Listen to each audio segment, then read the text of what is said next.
Hello friend, मैं नीतीश कुमार आप सभी का स्वागत करते हैं स्टडी नंबर 1 ऑनलाइन क्लास में। दोस्तों, आज हम लोग सेट नंबर 22 को डिस्कस करने जा रहे हैं। इससे पहले आपको 1 से लेकर 21 तक डिस्कस करा दिया गया। तो अगर आप चैनल पे नए हैं और वीडियो को नहीं देखे हैं तो वीडियो को जाकर शुरू से देखिएगा, प्ले लिस्ट में चले जाइएगा और वहाँ से जाकर आप देख लीजिएगा। और आप हमारे टेलीग्राम चैनल से जुड़ सकते हैं जिसका नाम है स्टडी नंबर 1। स्टडी सर्च करना और ANO1 सर्च करना, या आप वीडियो के डिस्क्रिप्शन में चले जाइएगा, वहाँ से आपको लिंक मिल जाएगा चैनल का और वहाँ से आप जुड़ जाइएगा टेलीग्राम चैनल से।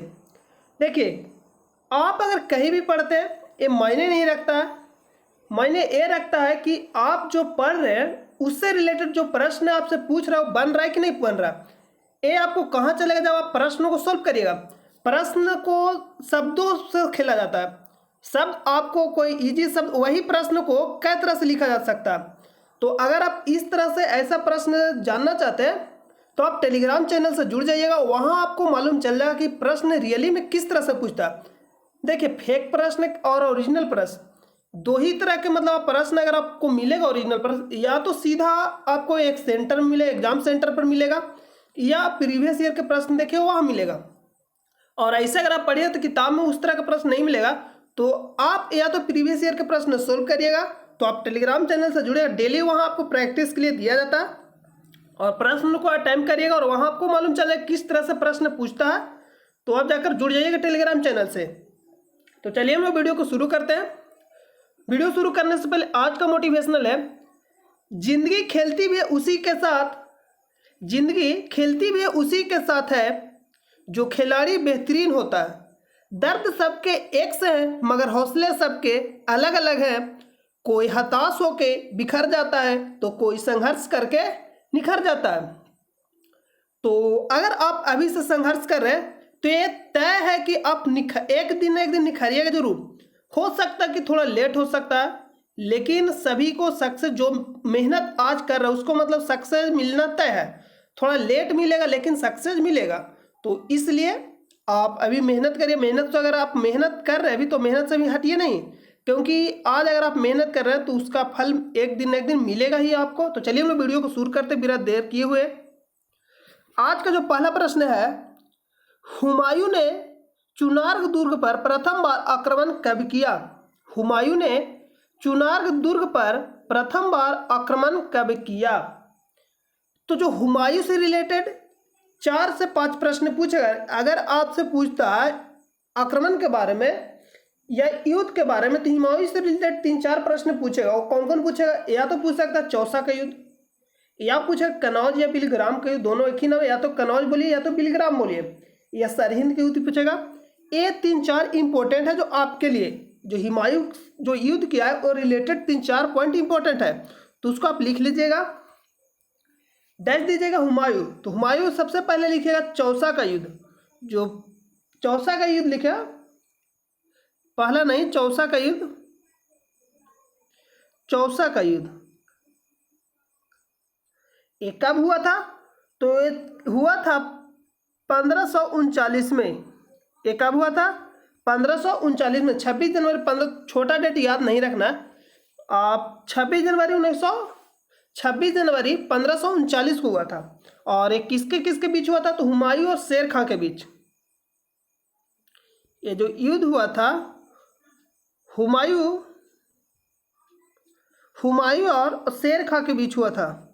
हुमायूं और शेर खां के बीच हुआ था, जिसमें क्या होता है कि शेर खां जीत गया था और हुमायूं हार गया था। मतलब हुमायूं विजय नहीं हुआ था, शेर खां विजय हुआ, हुमायूं पराजित हो गया था।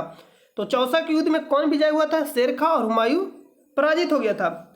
जो अगला युद्ध है जो इंपॉर्टेंट है वो है कनौज या बेलीग्राम का युद्ध। कनौज या बेलीग्राम का युद्ध, कनौज या बिलग्राम का युद्ध एक कब हुआ था? तो 1539 में, एक साल बाद। तो आप इसको भी याद, दोनों बहुत ज़्यादा इंपॉर्टेंट है। चौसा का युद्ध और कनौज या बोलिए या बेलीग्राम का युद्ध बोलिए। तो ये कब हुआ था? ये हुआ था 1539 में, 1540 में। जो पहला युद्ध था चौसा का युद्ध हुआ था 1539 में। और ये जो कनौज या बेलीग्राम का युद्ध बोलिए ये हुआ था 1540 में। एक किसके बीच हुआ था? तो ये भी हुआ था हुमायूं और शेर खां के बीच हुआ था। हुमायूं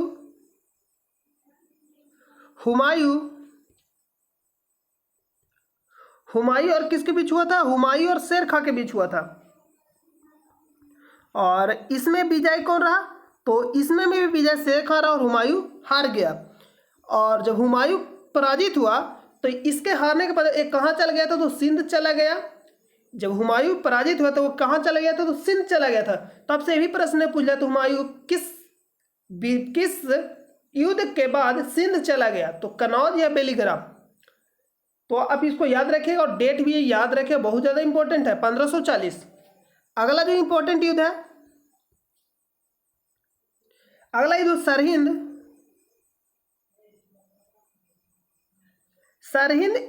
का युद्ध। ये सरहिंद का युद्ध कब हुआ था? तो 1555 में, जब दोबारा से आता भारत। ये कब होता? तो 1555 में 22 जून 1555 को होता। और एक किसके बीच होता? तो मुगलों और सिकंदर के बीच होता। मुगलों और किसके बीच होता? सिकंदर के बीच होता, जिसमें क्या होता कि मुगल जीत जाता और दिल्ली आगरा, देखिए थोड़ा सा इसमें मिस्टेक है, इसमें जो युद्ध हुआ था किसके बीच हुआ था? मुगलों और सिकंदर के बीच हुआ था। तो इसको यहां लिख लीजिएगा, मुगल बोल तो हुमायूं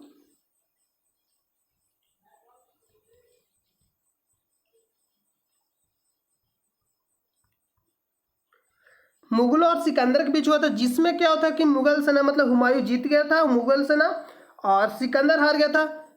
जब मुगल सेना जीत गया तो इसके पश्चात दिल्ली, आगरा, संभल आदि क्षेत्रों पर कब्जा कर लिया। तो इसको नोट कर लीजिएगा। तो अब चलिए हम लोग प्रश्न पर चलते हैं। हुमायूं ने चुनार दुर्ग पर प्रथम बार आक्रमण कब किया? तो हुमायूं ने जो चुनार दुर्ग पर प्रथम बार जो आक्रमण किया था, एक कब किया? 1532 में, 1531 ईस्वी में। तो ये जो आक्रमण किया था 1531 में किया था। चुनार पर घेरा कब डाला था? चुनार दुर्ग पे जो 1531 में घेरा डाला था। इसमें कौन था? तो अफगान महमूद लोदी और हुमायूं के बीच हुआ था। तो इसमें से अफगान जो महमूद लोदी था वो हार गया था और हुमायूं जीत गया था, जिससे चुनार का प्रथम घेरा डाला था चुनार पे। तो आप इसको भी याद रखिएगा। जो तीन आपके जो इस यहाँ लिखा है ये इंपॉर्टेंट है, आप इसको ध्यान में जरूर रखिएगा। चलिए हम आपको फिर से एक बार रिवाइज करा देते हैं। चौसा का युद्ध पूछेगा तो 1539 में। किसके बीच हुआ? तो हुमायूं और शेर खां के बीच हुआ, जिसमें हुमायूं पराजित हुआ और शेर खां विजय हुआ। अगला कनौज या बेलीग्राम का युद्ध, एक कब हुआ था? तो 1540 में, एक साल बाद। ये भी हुमायूं और शेर खां के बीच हुआ था, जिसमें शेर खां विजय हुआ और हुमायूं पराजित हुआ। और इसके पश्चात जो हुमायूं था कहाँ चला गया था? तो सिंध चला गया था। तो ये भी प्रश्न पूछता है कि किस युद्ध के पश्चात हुमायूं सिंध चला गया? हुमायूं सिंध चला गया। तो कनौज बोलिए, बेलीग्राम का युद्ध एक कब हुआ था? 1540 में।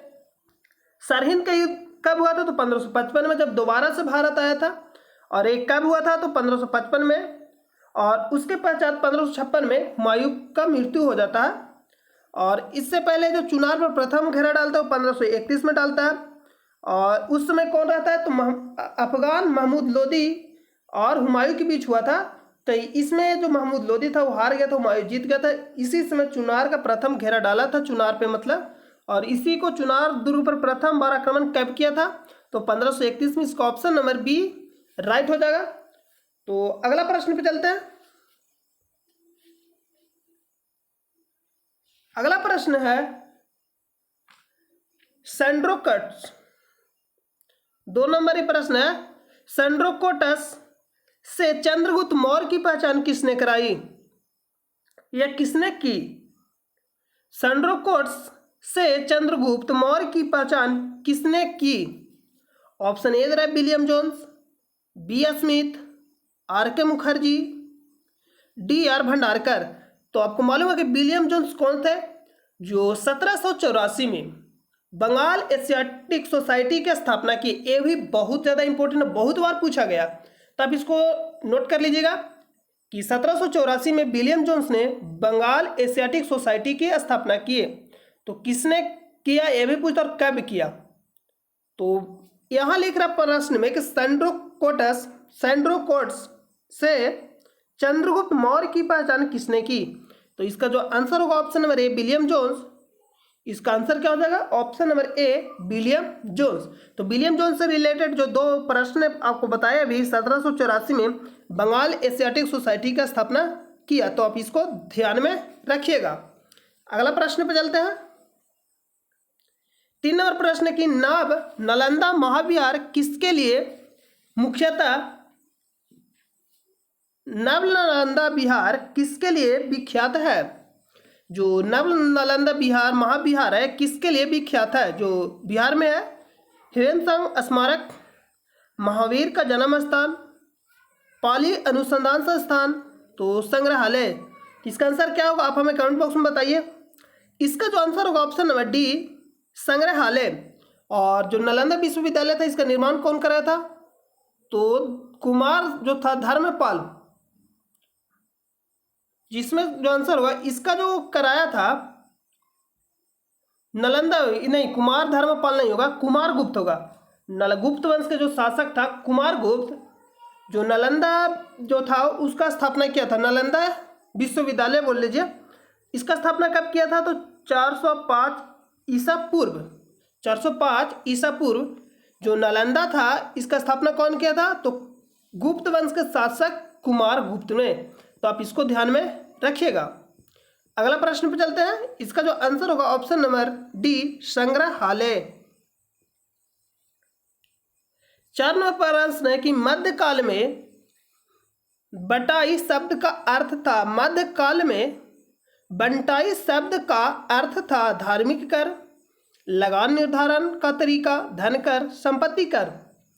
तो इसका जो सही जवाब होगा ऑप्शन नंबर बी, लगान निर्धारण का तरीका। जो मध्यकाल में बटाई शब्द था, बटाई जो शब्द का जो अर्थ है उसका नाम क्या था? तो लगान निर्धारण का तरीका। तो इसका आंसर हो जाएगा ऑप्शन नंबर बी। अगला प्रश्न पे चलते हैं। 5 नंबर प्रश्न है, एतमादौला का मकबरा आगरा में किसने बनवाया था? एतमादौला का मकबरा आगरा में किसने बनवाया था? तो इसका जो आंसर होगा ऑप्शन ए में तेरा अकबर, ऑप्शन बी में तेरा जहांगीर, और ऑप्शन सी में तेरा नूरजहां, और ऑप्शन डी में तेरा शाहजहां। तो इसका जो सही जवाब होगा ऑप्शन नंबर सी, नूरजहां। और अकबर किसका पुत्र था? तो जो अकबर पुत्र था हुमायूं का पुत्र था अकबर। अकबर जो पुत्र था हुमायूं का पुत्र था। और जहांगीर और शाहजहां, ये जो इंपॉर्टेंट है, शाहजहां और जहांगीर। तो शाहजहां का शासन जो अंग्रेज जितना भी थे मैक्सिमम, मतलब जो अंग्रेज लोग थे सबसे ज़्यादा आए थे इसी के काल में, शाहजहां के काल में। तो आप इसको ध्यान में रखिएगा, मतलब इसके दरबार में। अगला प्रश्न पे चलते हैं। 6 नंबर प्रश्न है, सम्राट शाह आलम द्वितीय ने ईस्ट इंडिया कंपनी को बंगाल, बिहार तथा उड़ीसा की दीवानी प्रदान की। 12 अगस्त 1765 को, 18 अगस्त 1765 को, 65 तो कन्फर्म आपको इतना याद रखना। तो और अगला दे रहा है 29 अगस्त 1765 को, 21 अगस्त 1765 को। तो मतलब ये भी कन्फर्म होगा कि अगस्त में ही हुआ था, लेकिन छोटा डेट आपको कन्फर्म रहना चाहिए। तो आपको मालूम होगा कि जो प्रथम संधि हुआ था, संधि जो हुआ था इलाहाबाद के, चलिए हम आपको नोट कर देते, ये भी इंपॉर्टेंट है। 12 अगस्त 1765 को प्रथम संधि हुआ था। इलाहाबाद की प्रथम संधि कब हुआ था? तो 12 अगस्त 1765 को। आप इसको याद रखिए किसके बीच हुआ था? तो क्लाइव और शाह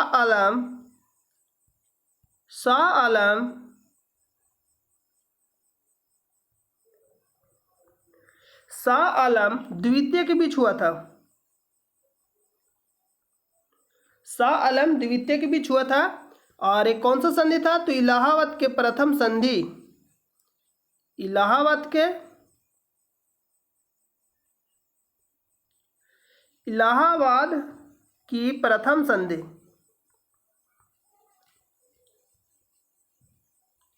प्रथम संधि। और दूसरा पूछेगा तो दूसरा कब हुआ था? तो 16 अगस्त 1765 को, मतलब 4 दिन बाद दूसरा संधि हुआ था। और एक किसके बीच हुआ था?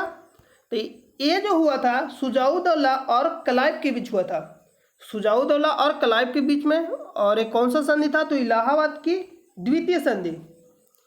ये जो था इलाहाबाद की द्वितीय संधि और ये जो था प्रथम संधि था। आप इसको दोनों को ध्यान में रखिएगा।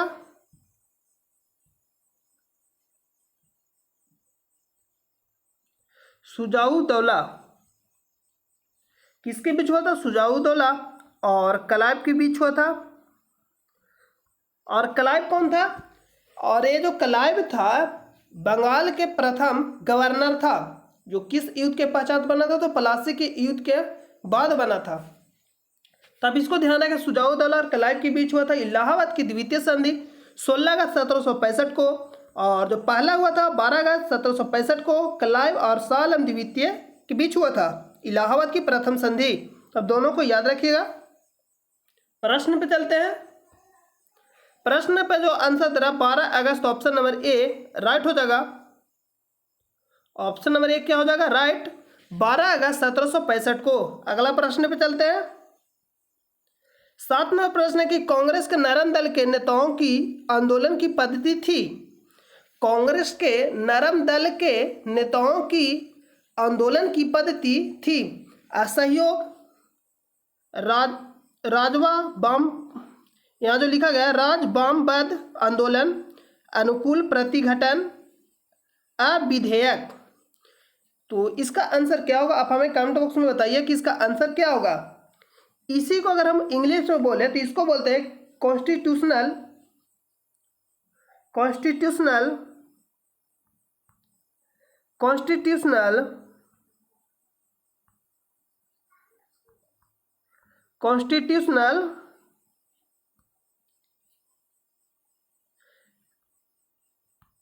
Constitutional agitation.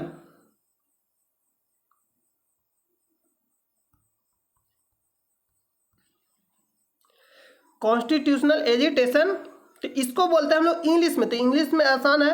और इसको हिंदी में क्या बोलते हैं? राज वामवाद आंदोलन। और लिख रहा है कि कांग्रेस के नरम दल के नेताओं के आंदोलन की पद्धति थी। इसका कहने का मतलब कांग्रेस 2 दल में विभाजित हुआ था। और एक कब विभाजित हुआ था? तो सूरत अधिवेशन 1907 में। 1907 के सूरत अधिवेशन में कांग्रेस जो था कितने दलों में विभाजित हो गया था? तो 2, एक था नरम दल और एक था गरम दल। जो नरम दल को नाम दिया गया था उग्रवादी, और जो गरम दल था जो उग्रवादी। उग्र का मतलब इतना कि उग्र बहुत ज़्यादा उग्रपंथी का, मतलब उग्र का मतलब उग्रवादी। और एक था नरम दल जिसको नाम दिया गया उदारवादी। तो जो गरम दल में शामिल थे कौन कौन शामिल थे? तो बालपाल, देखिए इसमें शामिल थे लाल बालपाल, ला से जो है लाला लाजपत राय, और बाल से जो बाल गंगाधर तिलक, और पाल से बिपिन चंद्र पाल। तो आप इसको याद रखिएगा। और एक और शामिल थे अरविंद घोष, शामिल थे किसमें? उग्रवादी दल में शामिल थे। और जो नरम दल था जो उदारवादी था उसमें कौन कौन शामिल थे? तो उसमें शामिल हो जाएगा एमजी रनाडे, गोपाल कृष्ण गोखले, दादा भाई नौरोजी। अब इसको याद रखिएगा। तो इसमें लिख रहा है कांग्रेस के नरम दल के नेताओं की आंदोलन की पद्धति थी तो राज वामवाद आंदोलन। इसका आंसर हो जाएगा ऑप्शन नंबर बी। अगला प्रश्न पे चलते हैं। 8 नंबर प्रश्न है, और इसमें आपसे अगर पूछा, देखिए यहाँ एक भूल के बताने के लिए, नरम दल के बारे में पूछा तो नरम दल का जो था नेताओं के आंदोलन का जो पद्धति था राज वामवाद आंदोलन था।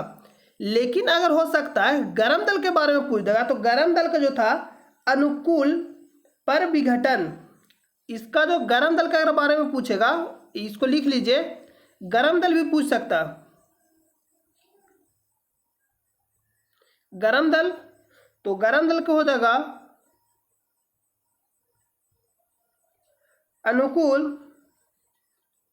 अनुकूल पर विघटन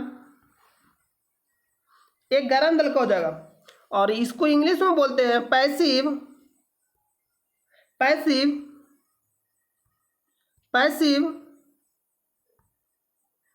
रेजिस्टेंस। इसको इंग्लिश में क्या बोलते हैं? Passive resistance. आप इसको ध्यान में रखें, गर्म दल। और नरम दल का क्या हो जाएगा? राज वामपंथ आंदोलन, कॉन्स्टिट्यूशनल एजिटेशन। अगला प्रश्न पे चलते हैं। अगला सुमिलित कीजिए, बारदोली, चौरी चौरा, यरबदा, नोआखाली। तो आपको सुमिलित करना है, कहाँ हुआ था? इधर तरफ महाराष्ट्र, गुजरात, बंगाल, उत्तर प्रदेश। आपको सुमिलित करके बताना है कि ये सब कहाँ हुआ था। तो आपको पता होगा कि बारदोली जो आंदोलन हुआ था, एक कब हुआ था? बारदोली आंदोलन। एक था खेड़ा आंदोलन और एक था बारदोली आंदोलन। चौरी चौरा जो इम्पोर्टेंट है आपके लिए, तो जो बारदोली आंदोलन हो जाएगा ये जो आपका हो जाएगा 1928 में। बारदोली आंदोलन कब हुआ था? 1928 में। आप इसको ध्यान में रखिएगा, बारदोली आंदोलन। बारदोली आंदोलन 1928 में हुआ था, और ये सरदार वल्लभ भाई पटेल के नेतृत्व में हुआ था। और इसी में महिलाओं ने सरदार वल्लभ भाई पटेल को सरदार की उपाधि दी। तो आप इसको भी ध्यान में रखिएगा।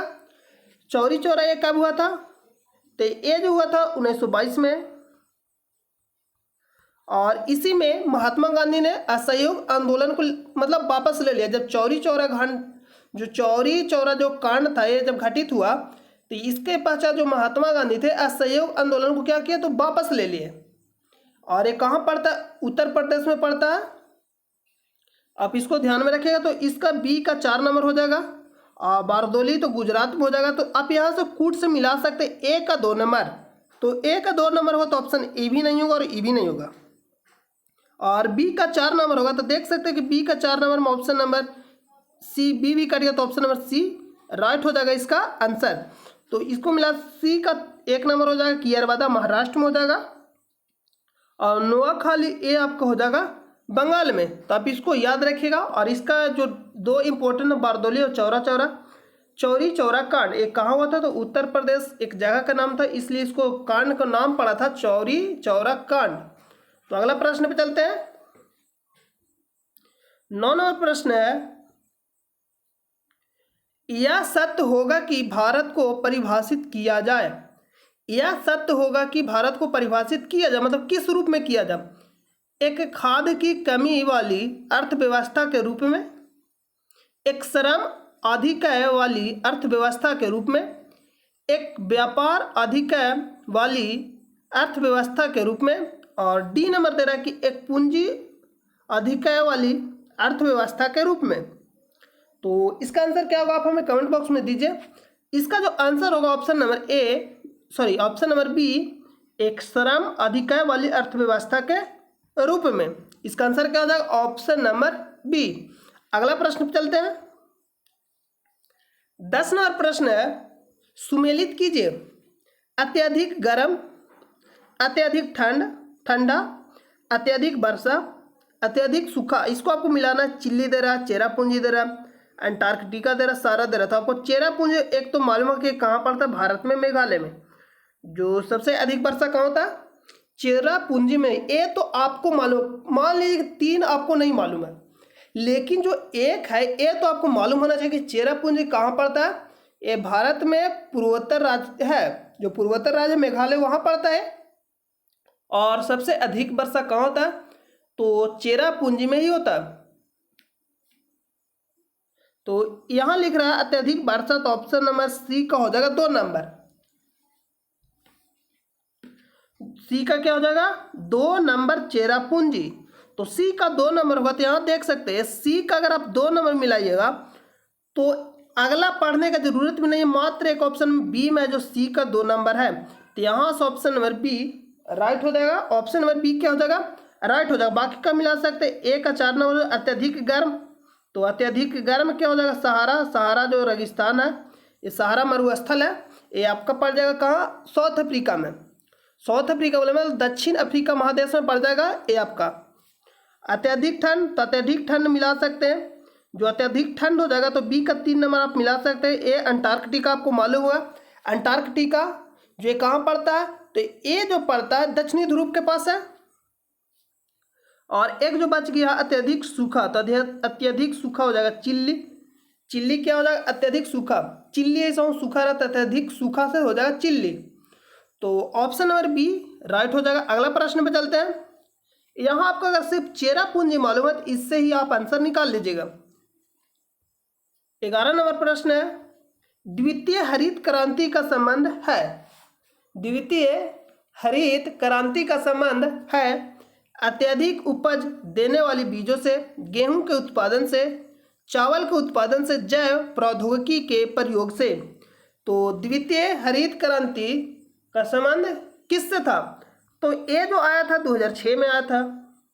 एपीजी जिस तरह से जो हरित क्रांति के जनक जो भारत में कौन थे, एम.एस. स्वामीनाथन, जो प्रथम बार हुआ था एम.एस. स्वामीनाथन। उसी तरह से जो द्वितीय हरित क्रांति था जो नाम दिया गया, ये 2006 में एपीजे अब्दुल कलाम मान लीजिए उसका जनक थे। एक तरह से इस तरह से हरित क्रांति भारत में हुआ था प्रथम। तो यहाँ दे रहा था अधिक उपज देने वाले बीजों से संबंध था इसका, गेहूं के उत्पादन से, चावल के उत्पादन से। तो अगर आप इतना जानते कि एपीजे अब्दुल कलाम के द्वारा जब ये लाया गया था तो आपको मालूम चले जो एपीजे अब्दुल कलाम तो किससे रिलेटेड थे। तो इसका जो आंसर होगा ऑप्शन नंबर डी, जैव प्रौद्योगिकी के प्रयोग से ये संबंधित था। तो इसका आंसर क्या हो जाएगा, ऑप्शन नंबर डी। अगला प्रश्न पे चलते हैं। 12वां प्रश्न है कि निम्न शब्दों पर विचार करें। समाजवादी, प्रजातांत्रिक, सार्वभौमिक, धर्मनिरपेक्ष। सही शब्दों को विचार अनुसार क्रम दीजिए। बहुत अपने आप में एक टिपिकल प्रश्न है, बहुत ही ज़्यादा। तो इसका आंसर क्या होगा आप हमें कमेंट बॉक्स में दीजिए। तो चलिए हम आपको इससे रिलेटेड जो इंपॉर्टेंट है उसको लिखा देता, आप लिख लीजिएगा। तो 42वें संविधान संशोधन कब हुआ था, 1976 में। इसके द्वारा समाजवादी,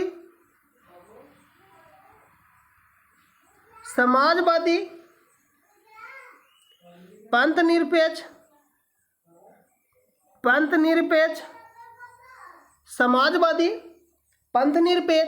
और इसमें लिख सकते और अखंडता।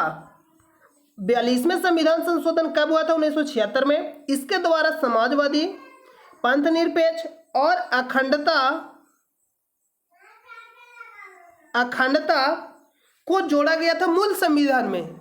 इसको कहाँ जोड़ा गया था, तो मूल संविधान में जोड़ा गया था। 42वें संविधान संशोधन 1976 में समाजवादी, पंथ निरपेक्ष और अखंडता को मूल संविधान में जोड़ा गया था। जो मूल संविधान प्रस्तावना एक तरह से बोल सकते हैं, उद्देश्य में इसको जोड़ा गया था। तब इसको ध्यान रखिए, आपसे पूछ लेता, बहुत ज़्यादा यह इम्पोर्टेंट है। और इसमें एक और इम्पोर्टेंट है, जो एक था बेरूबारी बनाम भारत संघ। एक जो मामला था बेरूबारी बनाम भारत संघ, ये मामला कब आया था, 1960 में। इसमें जो उच्चतम न्यायालय ने इसका जो क्या किया था कि प्रस्तावना को संविधान का भाग नहीं माना था। इसमें जो था उच्चतम न्यायालय प्रस्तावना को संविधान का भाग नहीं माना, लेकिन 1973 में केशवानंद भारती बनाम केरल राज्य आया। एक जो आया मामला केशवानंद भारती बनाम केरल राज्य के जब आया 1973 में, इसमें क्या किया गया कि उद्देश्य को संविधान का भाग माना गया। पहला जो मामला था, दो इंपॉर्टेंट है उसको आप ध्यान रखिए। बेरूबारी जो बनाम भारत संघ था, एक कब आया था, 1960 में। इसमें क्या हुआ कि उच्चतम न्यायालय ने प्रस्तावना को संविधान का भाग नहीं माना, लेकिन जब केशवानंद भारती बनाम केरल राज्य का जब मामला आया तो 1973 में आया था। उद्देश्य को, जिसको हम बोलते हैं प्रस्तावना बोलिए, उद्देश्य बोलिए, और इसको क्या माना गया, उद्देश्य को संविधान का भाग माना गया। और इसको माना गया लेकिन संशोधन नहीं किया जा सकता है इसमें। तो अब प्रश्न पे हम लोग चलते हैं। प्रश्न में पूछ रहा है कि निम्न शब्दों पर विचार कीजिए। सही शब्दों को विचार अनुसार क्रम दीजिए। ये अपने आप में एक तरह से बहुत ज्यादा डिफिकल्ट प्रश्न है, जिसको हम बोल सकते हैं क्या है, अपने आप में बहुत ज्यादा ये टिपिकल प्रश्न है। इसका जो आंसर होगा ऑप्शन नंबर ए, जो सबसे पहले आया था सार्वभौमिक बोल सकते हैं, और समाजवाद हो जाएगा, और इसके बाद धर्मनिरपेक्ष, इसके बाद प्रजातांत्रिक। तो अगला प्रश्न पे चलते हैं। और देखिए इसको आप याद रखिए, पूछ लेता कि 42वें संविधान संशोधन द्वारा 1976 में मूल संविधान में किसको जोड़ा नहीं गया या किसको जोड़ा गया? इस तरह सबसे प्रश्न पूछ लेता था, आप इसको ध्यान में रखिएगा। अगला प्रश्न पे चलते हैं। अगला प्रश्न है 13 नंबर, इंद्रधनुषीय क्रांति का संबंध है। इंद्रधनुषीय क्रांति का संबंध है। आपको वही प्रश्न कराते हैं जो एग्जाम में पूछता तो है लेकिन ऑप्शन नहीं बनता। आप अगर प्रश्न देख रहे हो तो आपको लग रहा है कि प्रथम पहली बार मतलब प्रश्न को देख रहे हैं, क्योंकि आप हरित क्रांति तो जानते थे लेकिन द्वितीय हरित क्रांति नहीं जानते थे। आज तक आप सुने ही नहीं हो कि इंद्रधनुषीय क्रांति क्या होता है। हम भी शुरू देखे थे, इसमें हम भी नहीं सुने थे, ऐसा नहीं है। तो आप भी इसके बारे में कहीं किताब में भी ऐसा लिखा नहीं है, तो आप कहाँ सुनिएगा? जब आप सीधे एग्जाम में जाइएगा तो सुनिएगा, नहीं तो आप प्रीवियस ईयर प्रश्नों को सोल्व कर रहे हो वहाँ सुनिएगा। दूसरी जगह आपको मिलेगा देखने के लिए। तो इंद्रधनुषीय क्रांति का संबंध था हरित क्रांति से, श्वेत क्रांति से, नीली क्रांति से, उपयुक्त सभी से। इसका जो संबंध था, देखिए इसमें क्या होगी, केंद्र सरकार ने नए राष्ट्रीय कृषि नीति की जब घोषणा किया था, कब किया था? तो 28 जुलाई 2000 में, 28 जुलाई 2000 को संसद में की थी।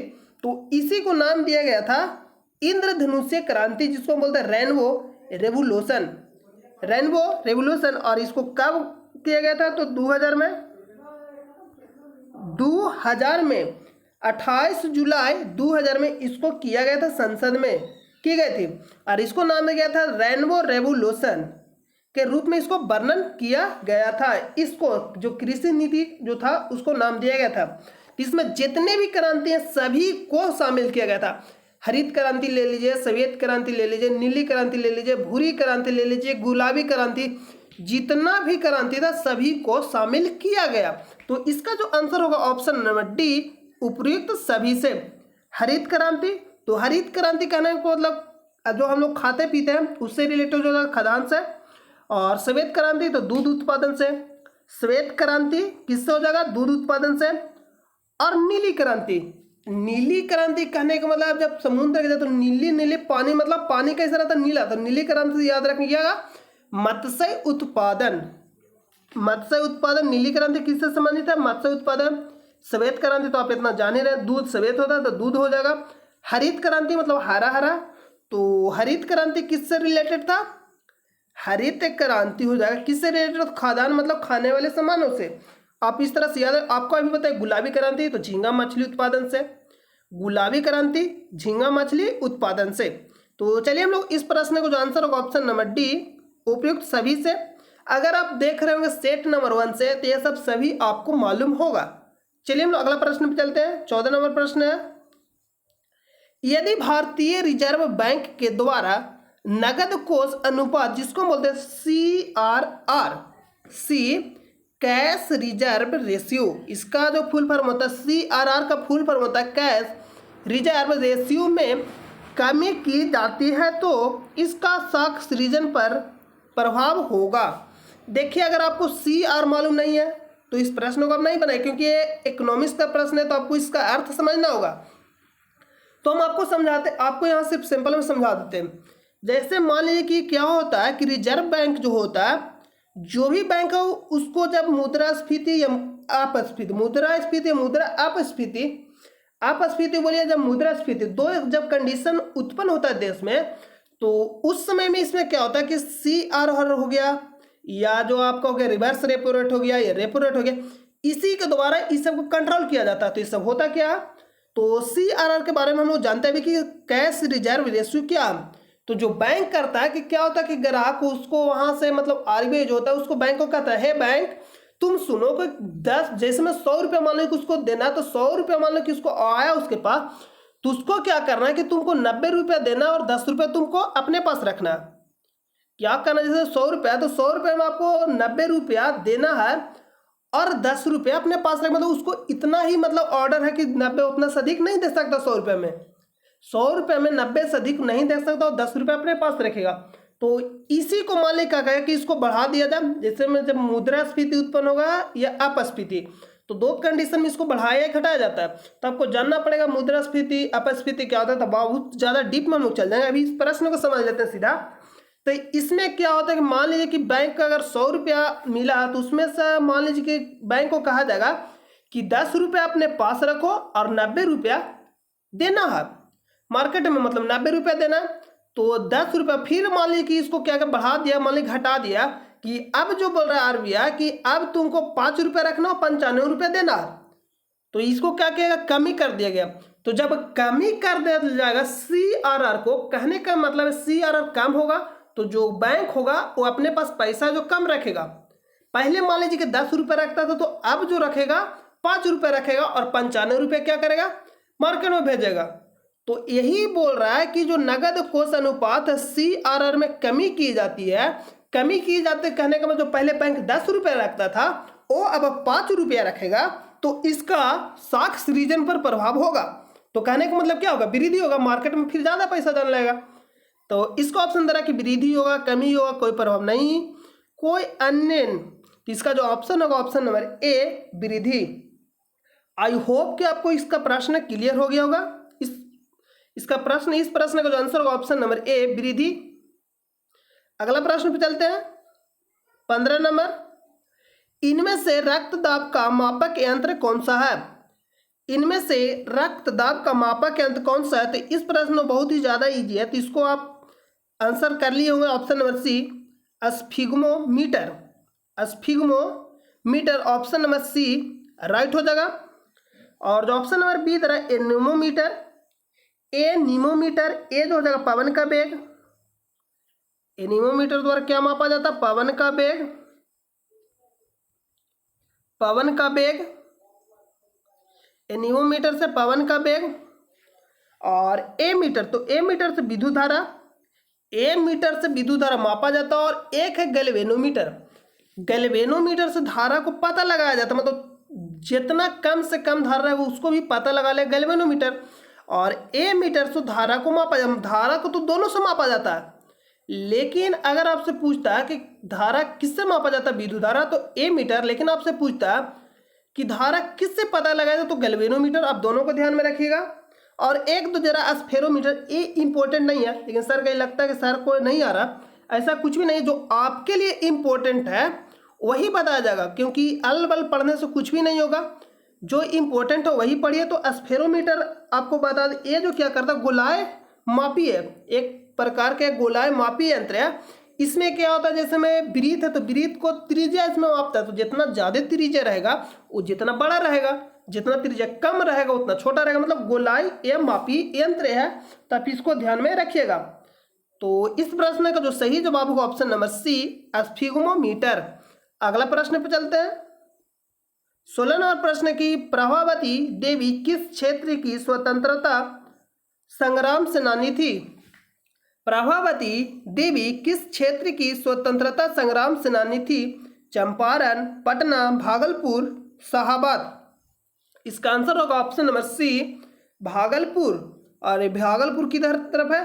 तो बिहार के पूर्व साइड, मतलब बोलते हैं पश्चिम बंगाल से टच करता है, तो भागलपुर हो जाएगा ऑप्शन नंबर सी। अगला प्रश्न पे चलते हैं 17 नंबर, राजनैतिक सुधारों को लेकर विरोध करने वाले पहले भारतीय कौन थे? राजनैतिक सुधारों को लेकर विरोध करने वाले पहले भारतीय कौन थे? दादा भाई नौरोजी, सुरेंद्रनाथ बनर्जी, राजा राम मोहन राय, बाल गंगाधर तिलक। तो एक क्या बात है, राजनैतिक सुधारों को लेकर विरोध करने वाले पहले भारतीय कौन थे? जो पहले भारतीय थे वो कौन थे? इस प्रश्न का जो सही जवाब होगा ऑप्शन नंबर सी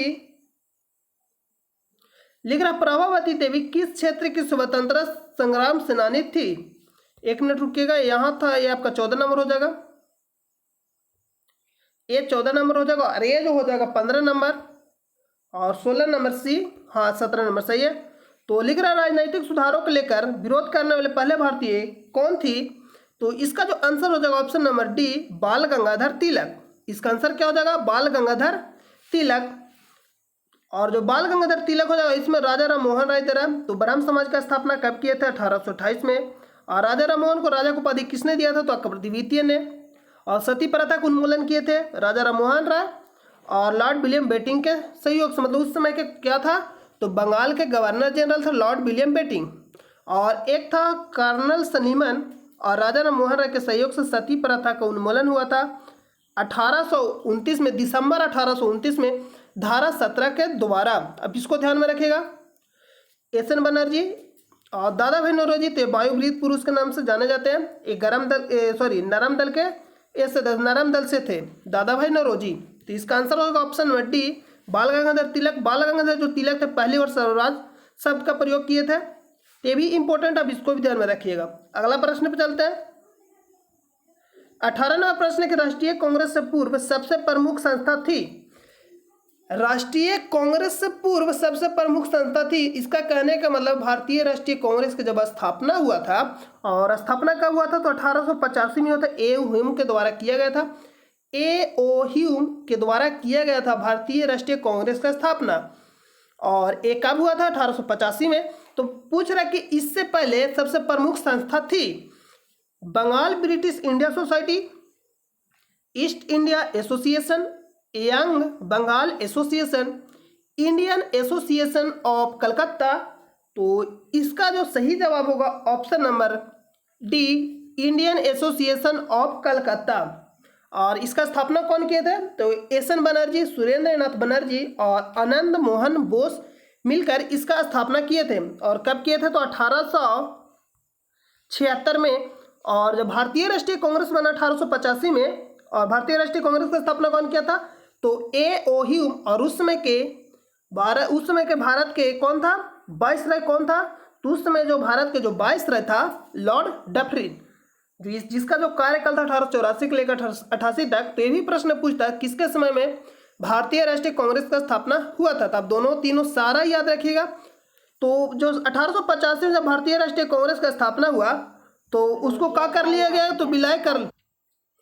तो उसको क्या कर लिया गया तो कि 1885 में विलय कर लिया गया। जो इंडियन एसोसिएशन ऑफ कलकत्ता था इसको 1885 में भारतीय राष्ट्रीय कांग्रेस में विलय कर लिया गया, मतलब विलय कर दिया गया। तो इसका जो आंसर होगा तो इससे पूर्व था इंडियन एसोसिएशन ऑफ कलकत्ता। इसका स्थापना 1876 में एस एन बनर्जी और आनंद मोहन बोस के द्वारा किया गया था। एस एन बनर्जी बोले तो सत्येंद्र नाथ बनर्जी और आनंद मोहन बोस के द्वारा किया गया था। अगला प्रश्न पे चलते हैं। 19 नंबर प्रश्न है, भारत में नारी आंदोलन इनकी प्रेरणा से प्रारंभ हुआ। Padmabai Ranade, Annie Besant, Sarojini Naidu, Jyotiba Phule. Annie Besant कौन थे तो भारत के जो 1917 में कोलकाता के अधिवेशन किए थे कौन एनी बेसेंट। तो ये थे प्रथम महिला अध्यक्ष, भारतीय राष्ट्रीय कांग्रेस के प्रथम महिला अध्यक्ष पूछेगा तो एनी बेसेंट। और कहाँ अधिवेशन, किस अधिवेशन में तो कलकत्ता अधिवेशन में। और कब 1917 में शामिल थी, मतलब उसका अध्यक्षता की थी। और सरोजनी नायडू अगर पूछेगा तो ये भारतीय प्रथम थी और ये 1925 में अध्यक्षता की थी। सरोजनी नायडू अगर आपसे पूछेगा कि प्रथम महिला अध्यक्ष कौन थी, प्रथम महिला अध्यक्ष कौन थी तो एनी बेसेंट। भारतीय राष्ट्रीय कांग्रेस के प्रथम महिला अध्यक्ष पूछेगा तो एनी बेसेंट। लेकिन अगर आपसे पूछता है भारतीय राष्ट्रीय कांग्रेस के प्रथम भारतीय महिला अध्यक्ष कौन थी तो सरोजनी नायडू 1925 में की थी। ज्योतिबा फुले जो सत्य शोधक समाज का स्थापना किए थे। पद्माबाई रनाडे तो इतना इंपॉर्टेंट नहीं है। तो इसका जो आंसर होगा option number D, Jyotiba Phule. अगला प्रश्न पे चलते हैं 20 नंबर। अगला और आज का लास्ट प्रश्न है, इल्तुतमिश ने बिहार में अपना प्रथम सूबेदार किसे नियुक्त किया था। एवेज को, नसरुद्दीन महमूद को, अल्मीर दान को, मलिक जानी को। तो इसका आंसर क्या होगा ऑप्शन नंबर डी, मलिक जानी को। इसका आंसर क्या होगा option number D. Fact question है तो आपको इतना याद रखना पड़ेगा कि इसका आंसर होगा ऑप्शन नंबर डी, मलिक जानी को। तो आई होप कि आपको क्लियर हो गया। चलिए हम आपको एक बार रिवाइज करा देते हैं। फिर से रिवाइज हम लोग करते हैं, एक बार फिर से इसका रिवीजन करते हैं। इल्तुतमिश ने बिहार में अपना प्रथम सूबेदार किसे नियुक्त किया तो इसका जो आंसर होगा option number D, Malik. Bharat में नारी आंदोलन इनकी प्रेरणा से प्रारंभ हुआ था तो ज्योतिबा फुले सत्य शोधक समाज का स्थापना किया। राष्ट्रीय कांग्रेस में पूर्व सबसे प्रमुख संस्था कौन थे तो इंडियन एसोसिएशन ऑफ कलकत्ता, इसका स्थापना हुआ था 1876 में एस एन बनर्जी और आनंद मोहन बोस के द्वारा किया गया था। और 1885 में भारतीय राष्ट्रीय कांग्रेस में मिला लिया गया। अगला है कि राजनीतिक सुधारों को लेकर विरोध करने वाले पहले भारतीय कौन थे? तो बाल गंगाधर तिलक, जो सबसे पहली बार स्वराज शब्द का प्रयोग किए। परावती देवी किस क्षेत्र की स्वतंत्रता संग्राम सेनानी थी? तो भागलपुर, जो बिहार में पड़ता है। इनमें से रक्तदाब का मात्रक यंत्र कौन सा है? स्फिग्मोमैनोमीटर। ए मीटर बोलेगा तो ये विद्युत धारा का मापता है। एनोमीटर बोलता है पवन का वेग। और स्फेरोमीटर बोलेगा तो गोलीय लंबाई, यह बोल सकते हैं गोलाई मापी। यदि भारतीय रिजर्व बैंक के द्वारा नगद कोष अनुपात, जिसको बोलते हैं CRR, इंग्लिश में बोलते हैं कैश रिजर्व रेशियो, में कमी की जाती है तो इसका स्टॉक सृजन पर प्रभाव होगा, वृद्धि होगा। इंद्रधनुषीय क्रांति का संबंध है तो इस सभी क्रांति संबंध था 2000 में लाया गया था। ये जो केंद्र सरकार के द्वारा लाया गया था राष्ट्रीय नीति था, इसी को नाम दिया गया था इंद्रधनुषीय क्रांति के रूप में वर्णन किया गया था। तो इसका जो आंसर होगा ऑप्शन नंबर डी, हरित क्रांति। तो हरित क्रांति बोले तो खदान मतलब खाने पीने वाले से, श्वेत क्रांति बोले तो दूध क्रांति से, नीली क्रांति बोले तो मत्स्य उत्पादन से, और भूरी क्रांति बोले तो झींगा मछली उत्पादन से। अगला प्रश्न है कि निम्न शब्दों पर विचार करें तो इसका जो आंसर होगा ए होगा, आपको बता दिए थे। और यहाँ इसको याद रखना है कि 42वें संविधान संशोधन द्वारा 1976 में मूल संविधान में क्या जोड़ा गया था? तो समाजवादी, पंथ निरपेक्ष और अखंडता को जोड़ा गया। अब उसको ध्यान में रखिएगा। द्वितीय हरित क्रांति का संबंध था और एक कब आया था? 2006 में। उस समय APJ अब्दुल कलाम कहने पे मतलब लाया गया था। तो इसका रिलेटेड संबंध मतलब किससे था? रिलेशन तो जैव प्रौद्योगिकी के प्रयोग से संबंध था। इसका आंसर होगा ऑप्शन नंबर डी। अगला प्रश्न पे चलते हैं, सुमेलित कीजिए। तो सुमेलित में आपको सिर्फ चेरापूंजी याद रहेगा कि यहाँ सबसे अधिक वर्षा होता है। चेरापूंजी कहाँ पड़ता है? मेघालय में। तो सी का 2 नंबर देखिएगा तो यहाँ देखिए सी का 2 number, C option number B में ही है तो ऑप्शन नंबर बी हो जाएगा। बाकी को आप देख सकते हैं।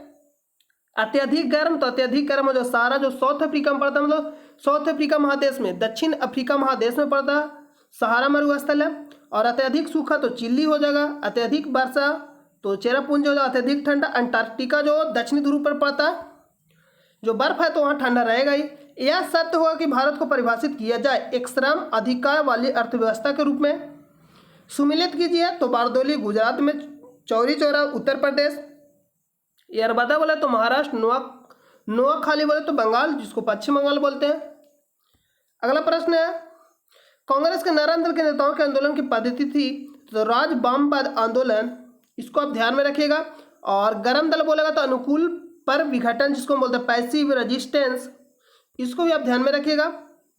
अगला प्रश्न है कि सम्राट शाह आलम द्वितीय ने ईस्ट इंडिया कंपनी को बंगाल, बिहार तथा उड़ीसा की दीवानी प्रदान की थी तो 12 अगस्त 1965 को। और यहाँ आपको इसके बारे में लिखा दी, इसको नोट कर लीजिएगा। 12 अगस्त 1965 को प्रथम इलाहाबाद की प्रथम संधि हुई थी रॉबर्ट क्लाइव और शाह आलम द्वितीय के बीच। और जो दूसरा संधि हुआ था 4 दिन बाद 16 अगस्त 1765 को सुजाउद्दौला रॉबर्ट क्लाइव के बीच में हुआ था। तो इसको आप ध्यान में रखिएगा। इस प्रश्न का सही जवाब होगा ऑप्शन नंबर ए, 12 अगस्त 1765 को। अगला है, अहमद-उद-दौला का मकबरा आगरा में किसने बनवाया था? तो नूरजहां ने। इसको किसने बनाया था? नूरजहां ने। और कब बनाया था? तो 1626 में। इसको कब बनाया था? 1626 में। और ये जो था चतुर्भुजाकार सफेद संगमरमर का बना पहला मकबरा था। अब इसको ध्यान में रखिएगा।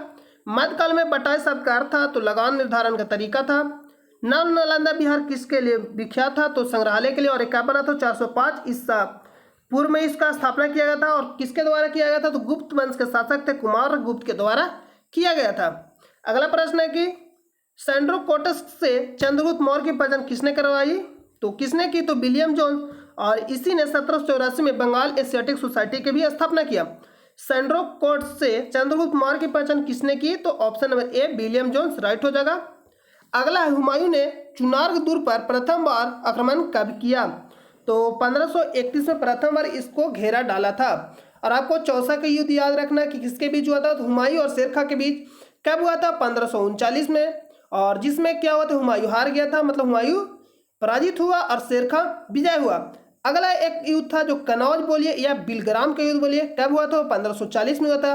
किसके बीच हुआ था? तो हुमायूं और शेर खां के बीच हुआ था, जिसमें शेर खां जीता, मतलब फिर से विजय हुआ। और दोबारा से क्या हुआ? हुमायूं पराजित हुआ। उसके बाद जो हुमायूं था कहाँ चला गया? सिंध चला गया। और जब दोबारा से भारत में तब फिर से एक युद्ध होता है। कौन सा युद्ध होता है? तो सरहिंद का युद्ध होता है। कब होता है? तो 1555 में होता है। उसके पश्चात दिल्ली, आगरा सभी क्षेत्रों पर क्या होता है? कब्जा कर लेता। तो और 1556 में हुमायूं का मृत्यु हो जाता है, जिसका पुत्र कौन रहता है? अकबर। तो आप इसको ध्यान में रखिएगा। आई होप कि सभी प्रश्न आपको क्लियर हो गया। अगर आपको डाउट लगता है तो आप हमें कमेंट बॉक्स में बता सकते हैं। तो हम लोग मिलते हैं नेक्स्ट वीडियो में। और अगर आप चैनल पर नए हो तो चैनल को सब्सक्राइब कर लीजिएगा और बेल आइकन को प्रेस कर देगा। और आप हमारे टेलीग्राम चैनल से भी जुड़ सकते हैं, क्योंकि वहाँ आपको रियल प्रश्नों के साथ आपको प्रैक्टिस कराया जाता है। तो चलिए हम लोग मिलते हैं नेक्स्ट वीडियो में। जब तक के लिए अपना ख्याल रखिए। जय हिंद, जय भारत।